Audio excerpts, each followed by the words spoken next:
అందరికీ నమస్కారం. Welcome to Surya's view YouTube channel. ఒక తండ్రి కొడుకులు. తండ్రి వయసు రమారమి ఒక 30 ఏళ్ళ వరకు ఉంటుంది. ఆ కొడుకు వయసు 6 నుంచి 7 ఏళ్ళు వయసు. వాళ్ళిద్దరూ కలిసి ఆరు బయట ఆడుకుంటున్నారు. అయితే ఆ కొడుకు తండ్రి ఒళ్ళో కూర్చున్నాడు. ఒళ్ళో కూర్చుంటే అతని పెరట్లో ఒక కాకి వాలింది. కాకి వాలగానే ఆ కొడుకు తండ్రిని, నాన్న అది ఏంటి అని అడిగాడు. నాన్న అది కాకి అని చెప్పాడు. అయితే మళ్ళీ అడిగాడు, నాన్న అదేంటి అని. మళ్ళీ తండ్రి కాకి అని చెప్పాడు. మళ్ళీ కొంచెంసేపు అటు ఇటు ఆడుకుని మళ్ళీ వచ్చి నాన్న అదేంటి అని అడిగాడు. మళ్ళీ కాకి అని చెప్పాడు.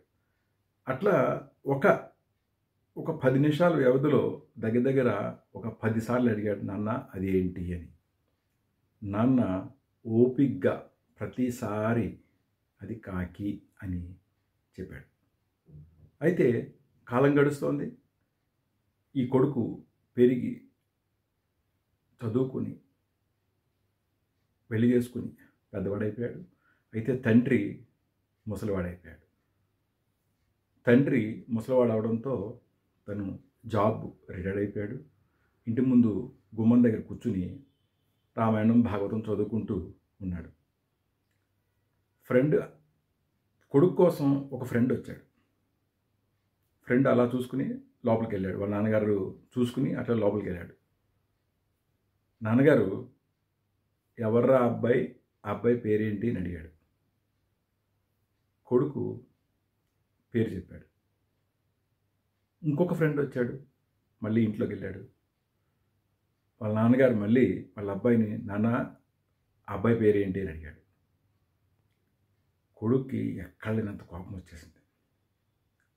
నీకెందుకు ఈ ఆరాలు? నువ్వు రిటైర్ అయిపోయావు, ముసలోడు అయిపోయావు, ఒక మూల కూర్చోవచ్చు కదా, అన్ని ఆరాలు నీకెందుకు అని గదమాయించాడు. తండ్రికి ఎక్కడలేని బాధ వచ్చింది. తండ్రి ఆ బాధని మెల్లగా సంపాదించుకుని కొడుకు దగ్గరికి వెళ్ళి, నాన్న, నువ్వు చిన్నప్పుడు నాకు ఒకే క్వశ్చన్ని 10 సార్లు అడిగేవాడివి. నేను చాలా ఓపికగా చెప్పేవాడిని. పెద్దవాళ్ళు అయిపోయిన తర్వాత మేము కూడా పిల్లలు అయిపోతాం. నువ్వు కొంచెం ఓపికగా చెప్తే బాగుంటుంది అని ఒక సలహా ఇచ్చాడు. అయితే కొడుక్కి నేను చెప్పే విషయం ఏంటంటే, కన్న తల్లిదండ్రులు ఎంతో సాక్రిఫైస్ చేసిన తర్వాత మనం ఈరోజు ఇలా ఉన్నాం. ఆ తండ్రి ఎన్ని కష్టాలు పడి ఉంటాడో. తను తినకపోయినా కొడుకుకి ఫుడ్ పెడతాడు. తినకపోయినా కొడుకుని చదివిస్తాడు. తినకపోయినా కొడుకు యొక్క పురోగతి కోసం అహర్నిశలు కష్టపడతారు తల్లిదండ్రులు. అలాంటి తల్లిదండ్రుల మీద మనం జులుం చూపించేది ఒక్కసారి ఆలోచించండి. అలాగే ఈరోజు నువ్వు నీ కన్న కొడుకు ముందే మీ నాన్నగారిని అవమానిస్తే నీకు శాస్తి పట్టదా?